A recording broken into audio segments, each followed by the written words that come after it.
कवि जयशंकर प्रसाद और उनकी कविता आत्मकथ्य।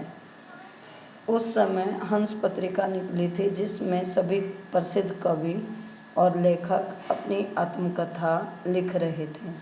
जयशंकर प्रसाद के दोस्तों ने भी उन्हें कहा कि वे भी अपनी आत्मकथा लिखें, लेकिन जयशंकर प्रसाद जी नहीं चाहते थे कि वे अपनी आत्मकथा लिखें, क्योंकि उनका मानना था कि उनके जीवन में कोई ऐसी खास बात नहीं है।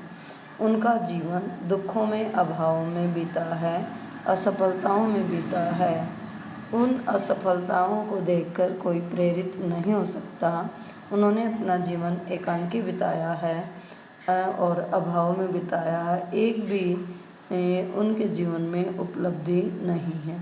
उनके जीवन रूपी कागर बिल्कुल खाली है, क्योंकि सरलता से उन्होंने अपना जीवन बिताया था और उसी सरलता के कारण दोस्तों ने उसे धोखा दिया और वे नहीं चाहते कि आत्मकथा लिखकर दोस्तों का मजाक उड़ाया जाए या उनकी सरलता का मजाक उड़ाया जाए।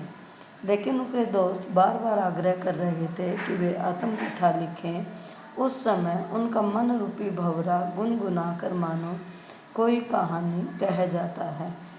ना चाहने पर भी उन्होंने आत्मकथा के रूप में एक कविता लिखी है, क्योंकि उनकी जो दोस्त थी उन्हें धोखा देकर चली गई। एक समय था जब वे खिलखिलाकर बातचीत उन्होंने की थी, चांद की चांदनी रात में बैठकर अपने दोस्त के साथ समय बिताया था और वह भी चाहते थे कि उसका जीवन सुखों से भरा रहे, आबाद रहे और वह भी सुखपूर्वक जीवन बिताए। लेकिन दोस्तों के धोखा देने से और प्रेमिका के छोड़ के चले जाने के बाद उनका जीवन अभाव में ही बीता। उन्हें ऐसा लगा कि जैसे उनके जीवन रूपी पेड़ की पत्तियां गिर रही हैं। वे सारी पत्तियां आशाएं और इच्छाएं निराशा में बदल रही हैं और वो अभावग्रस्त जीवन बिता रहे हैं। ऐसा लगता है जैसे उसके दोस्तों ने ही उन्हें धोखा दिया है।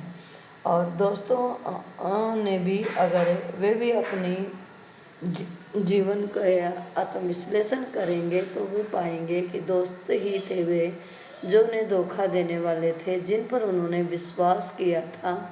आज वे दुख वे भूल गए हैं, लेकिन मन रूपी भंवरा गुनगुना कर मानो कोई कहानी कह जाता है।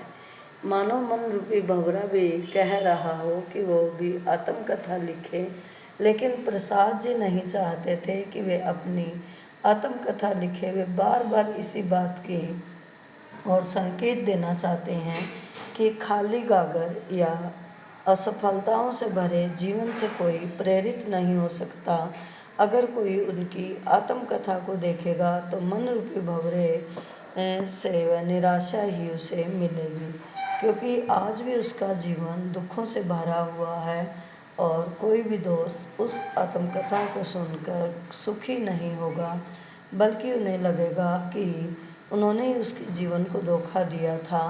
और उज्जवल गाथा गाकर वह अपनी आत्मकथा कैसे लिखें, क्योंकि ये छोटा सा जीवन है और उसमें बड़ी बड़ी कथाएं जो हैं, दुख भरी कथाएं भरी पड़ी हैं। जिस समय उसका जीवन सुखों से भरा था, चांद की चांदनी में बैठकर उन्होंने भी अपने दोस्तों के साथ बातचीत की थी, खिलखिलाकर हंसे थे और उन्होंने सोचा था कि उनका जीवन भी सुखपूर्वक बीतेगा, उनके जीवन में भी बाहर आएगी, फूल खिलेंगे और वह भी आबाद होगा और सुखपूर्वक जीवन बिताएगा। लेकिन दोस्तों ने ऐसा नहीं होने दिया। धन्यवाद।